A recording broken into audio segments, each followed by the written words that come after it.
Thank you, Mr. Chairman, and thank you all as our panelists here for lending your expertise and your insight to help us better legislate, and especially thank you to Dr. Georges for, as a professor at Lehman College, for representing the Bronx so well here in this body.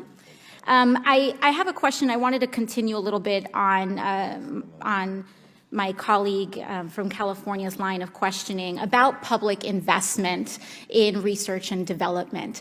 I guess you would say that this is, would it be correct, Dr. Kesselheim, to characterize the NIH money that is being used in development and research as an early investment?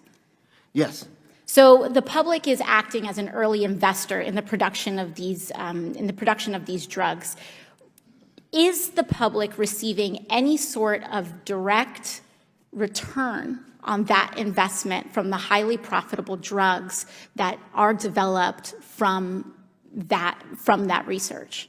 No, in most cases, there isn't. When those products are eventually handed off to a for-profit company, there aren't licensing deals that bring money back into the coffers of the NIH. That usually doesn't happen. So the public is acting as early investor, putting tons of money in the development of drugs that then become privatized, and then they receive no return on the investment that they have made. Right. Dr.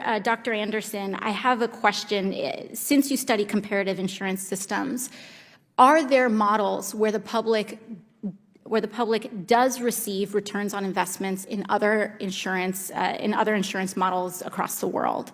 There are a few, but they're relatively uncommon. Mm-hmm. And how does that tend to work? So essentially, if the places at the UK or someplace like that have invested money in it, they will get some rate of return on those investments. But that, again, it's relatively uncommon. Mm-hmm. I also have one question for Dr. Georges, and please stop me if I'm going out of the scope of your expertise. As a nurse, in your experience as a nurse, do you have knowledge of the VA? Like in general knowledge of the VA and how the VA works? Some knowledge. And in your experience, is the VA as a public-owned and operated operation, rather, are the drug prices in the VA lower or higher or the same? Well, that I as what can't we see in speak to. I general? don't have that kind So- of knowledge. They tend to be much lower So than in other places in the So they about, tend- about 31% lower than what Medicare pays. So the VA tends to be lower. And can you explain why, anyone on the panel, why that is? So, well, in part because the VA gets some automatic statutory rebates based on the drugs that it buys, but also because the VA negotiates on behalf of all of the members of the VA and is able to use its marketing power to try to negotiate that.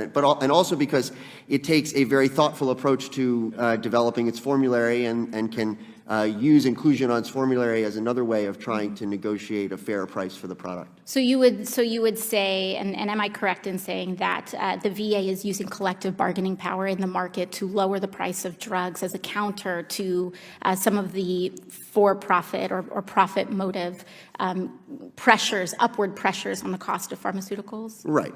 Yes. Okay, great. And I guess one last question in my remaining time.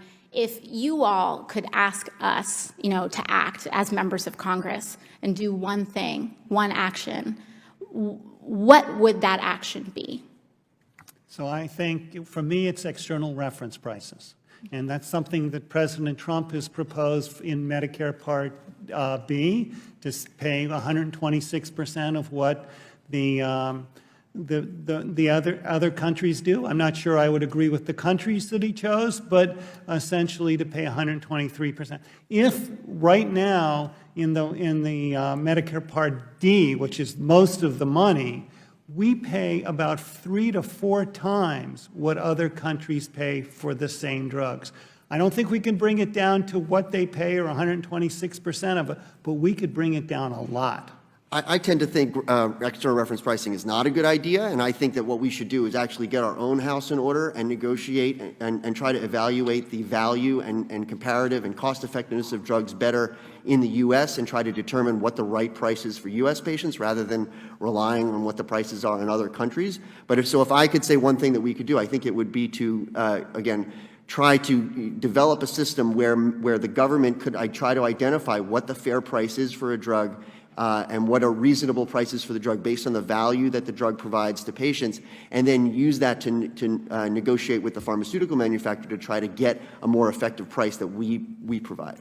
We in AARP would like you to have HHS be allowed to negotiate lower drug prices on behalf of Medicare beneficiaries.